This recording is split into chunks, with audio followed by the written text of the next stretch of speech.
అపరాధ సంయత మా అపరాధాన్నంతా కూడా క్షమించి నేను మీ బిడ్డలు తల్లి, నేను ఏ తప్పులు చేసినా 7 జన్మల్లో ఏ జన్మ నాకు ఇచ్చావో తెలియదు. ఆ జన్మల్లో అంతా చేసినటువంటి పుణ్యం చేసి ఉండొచ్చు, పాపం చేసి ఉండొచ్చు, కర్మ చేసి ఉండొచ్చు.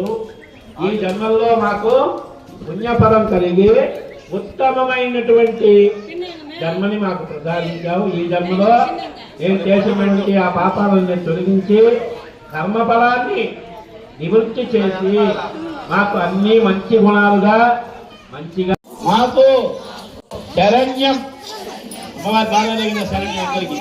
కాబట్టి అమ్మా నీ పాదాలు పట్టుకున్నాం. ఏ కర్మ, ఏమి పుణ్యం, ఏమి పాపము, అన్ని కర్మలు అన్ని పాపాలన్నీ పోయి మాకు మా కుటుంబానికి చల్లగా రక్షించగలది.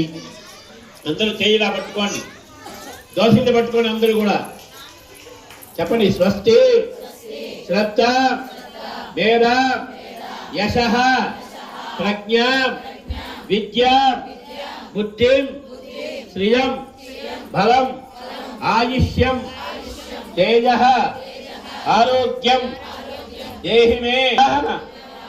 ఓం నమయితి. ఇప్పుడు అపరాధం చెప్పుకోవాలి. మనం తెలిసి చేస్తున్న 7 జన్మల పాపాలన్నీ కూడా పరిహారం అయ్యేదానికి అందరూ చెప్పండి.